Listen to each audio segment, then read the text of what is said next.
नमस्कार दोस्तों, मैं हिमांशी चौधरी एक बार फिर हाजिर हूँ। इस प्रोग्राम में हम बीते सप्ताह की बड़ी आदिवासी खबरों की चर्चा करते हैं।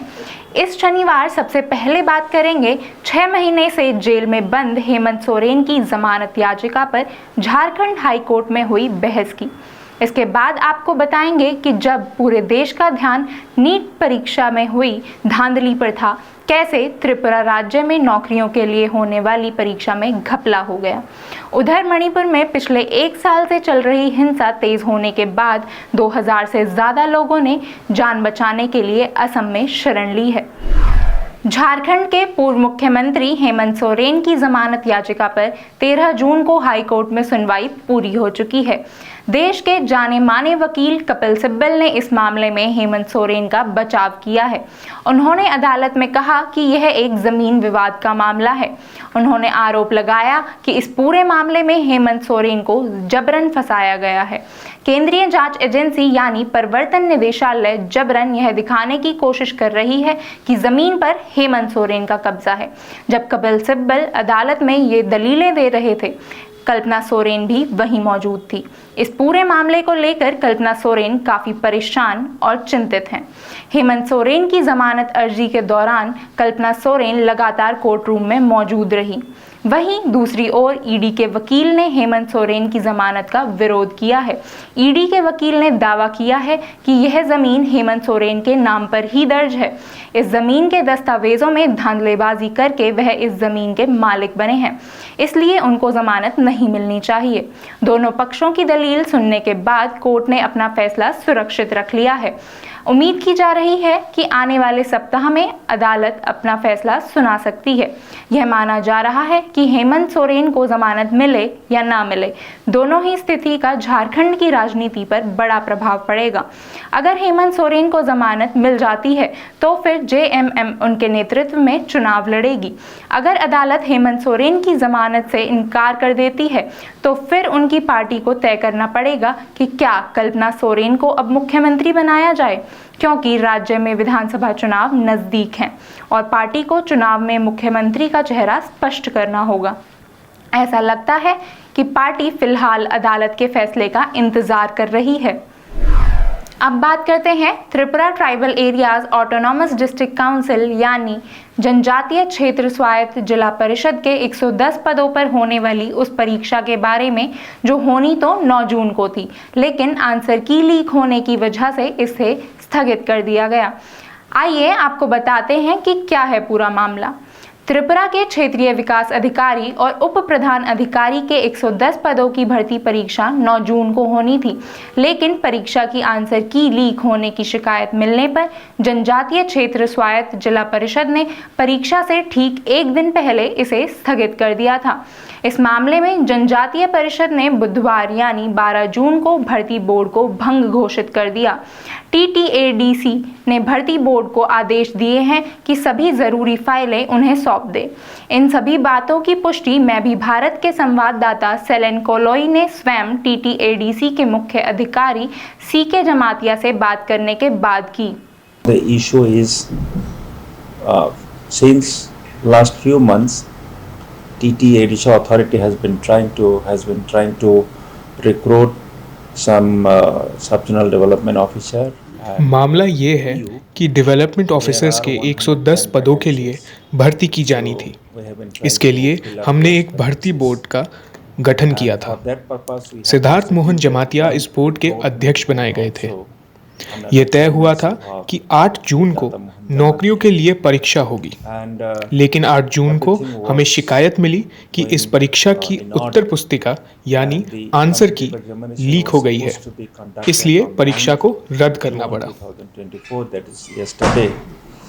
From 12:30 to 2:30 for 2 hours, and yesterday, that is on 8th, on 8th there was a complaint that answer sheet was leaked. So getting that complaint, we had decided to postpone the competitive examination. Accordingly, it was deferred, it was postponed, and now the recruitment board would be reconstituted, and outside the recruitment board. हमने ये तय किया है कि भर्ती board को भंग कर दिया जाए और चेयरमैन को भी हटा दिया है। इसके अलावा एक सक्षम कमेटी बनाई जाएगी जिसमें सब्जेक्ट एक्सपर्ट होंगे। हमारी कोशिश है कि 7 जुलाई तक ये परीक्षा करा ली जाए। Set and we have decided to announce the next examination date immediately within this week. Probably we are targeting by the 7th of July 2024. दाता मोहन जमातिया की अध्यक्षता वाले भर्ती बोर्ड में मुख्य कार्यकारी अधिकारी के पद पर सुबल देव वर्मा, उप मुख्य कार्यकारी अधिकारी के तौर पर प्रदीप देव वर्मा कार्यरत थे। इसके अलावा इस बोर्ड में वित्तीय कार्यकारी अधिकारी सत्यजीत देव वर्मा और एक प्रधान कानून अधिकारी भी शामिल थे। इस मामले में दर्ज एफआईआर में संजय घोष और चयन साहा का नाम शामिल था और जांच अधिकारी ने सबसे पहले चयन साहा को हिरासत में लिया। साहा अगरतला के चौमुहानी इलाके में रहता है और शहर में एक फोटोकॉपी की दुकान चलाता है। बाद में अमित देव वर्मा नामक एक व्यक्ति को भी पकड़ा गया है। हालांकि अब तक विभाग के पूर्व सचिव और भर्ती बोर्ड के अध्यक्ष दाता मोहन जमातिया को हिरासत में नहीं लिया गया है, जिस पर आंसर की निकालकर साहा तक पहुंचाने का आरोप है। आइए आपको दिखाते हैं कि त्रिपुरा स्टूडेंट फेडरेशन के अध्यक्ष का इस मामले में क्या कहना है। देखिए, हम लोग सब जानते क्या हुआ, वो टीटीडीसी में जो आंसर की उसका लीक हुआ था। हम लोग सब जानते हैं उसके बारे में। हम लोग टीएसएफ गवर्नर के साथ डिप्यूटेशन दिया था सीबीआई इंक्वायरी के लिए और टीटीडीसी एडमिनिस्ट्रेशन को भी दिया था। जो चेयरमैन रिक्रूटमेंट बोर्ड का चेयरमैन उसको रिमूव करने के लिए कम्प्लीटली, क्योंकि हम लोग जानते हैं ये टोटली वो एक लीगल एडवाइज़र है। तो बीइंग ए लीगल एडवाइज़र ऐसे इरेस्पॉन्सिबल होने से वो ठीक नहीं है, वो हम सब लोग के लिए ठीक नहीं है। इसलिए हम लोग सीबीआई इंक्वायरी के लिए दिया है अभी। इस मुद्दे पर त्रिपुरा एडीसी की सत्तारूढ़ टिपरा मोथा पार्टी के संस्थापक प्रद्योत किशोर माणिक्य ने त्रिपुरा पुलिस महानिदेशक अमिताभ रंजन को पत्र लिखा और मामले में तीव्र, निष्पक्ष और संपूर्ण जांच करने पर जोर दिया। दूसरी ओर सीपीआईएम के युवा नेता कुमुद ने इसे एडीसी और प्रशासन की असफलता बताया और कहा कि 75 सालों में ऐसा कभी नहीं हुआ है। चेयरमैन को हटाया गया पद से और 2 लोग पकड़े गए। इसमें तो मैं ये भी बात बोलना चाहूंगा, इस स्कैम की जो मेन कल्प्रिट है वो कौन है, उसकी हाथ कितने दूर तक गए हैं, वो निश्चित रूप से निष्पक्ष एक जांच होना चाहिए। जब तक निष्पक्ष जांच चलेगा तब तक अपने दाय स्वीकार करके एडीसी का चीफ एग्जीक्यूटिव मेंबर को इस्तीफा देना चाहिए। इस मामले में खबर मिली है कि एडीसी का भर्ती बोर्ड नए सिरे से गठित कर दिया गया है। इस मामले में जारी अधिसूचना के अनुसार नए बोर्ड चेयरमैन सहित कुल 5 लोगों को नियुक्त किया गया है। श्री बुद्धिलियन हरंखल को बोर्ड का चेयरमैन बनाया गया है। इसके अलावा नरेश जमातिया, दिलीप देव वर्मा, पार्थो देव वर्मा और भामेश देव वर्मा को सदस्य नियुक्त किया गया है। और अब बात करते हैं मणिपुर की।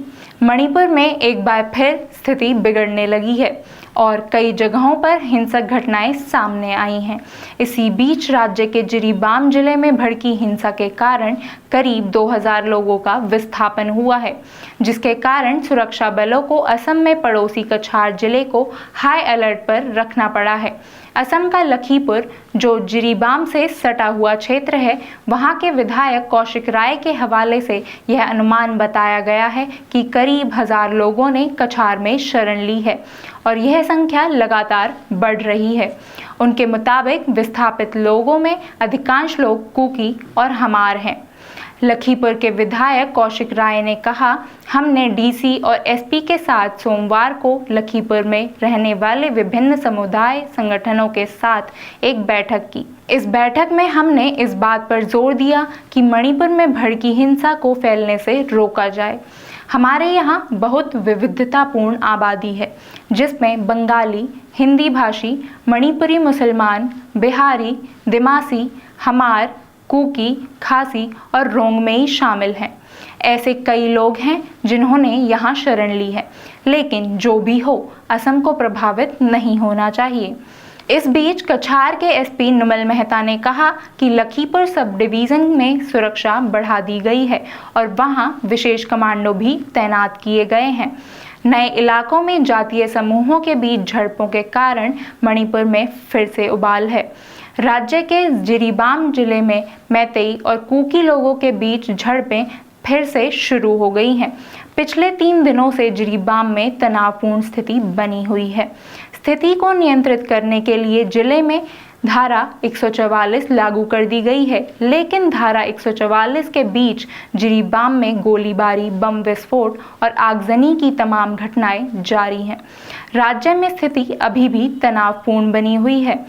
यह भी खबर मिली है कि 10 जून को मणिपुर के मुख्यमंत्री एन बीरेन सिंह के काफिले पर हमला हुआ।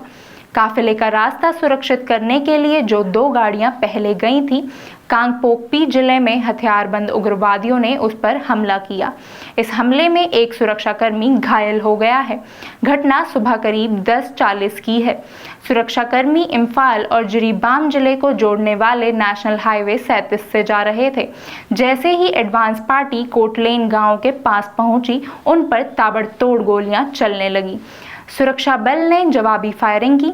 पुलिस सूत्रों के मुताबिक गोलीबारी कुछ देर तक जारी रही। पूर्वोत्तर राज्य मणिपुर 1 साल से ज्यादा समय से हिंसा की आग में जल रहा है। 3 मई 2023 को घाटी में जातीय हिंसा भड़की थी। उस वक्त से लेकर अब तक हिंसा की घटनाएं सामने आती रही हैं।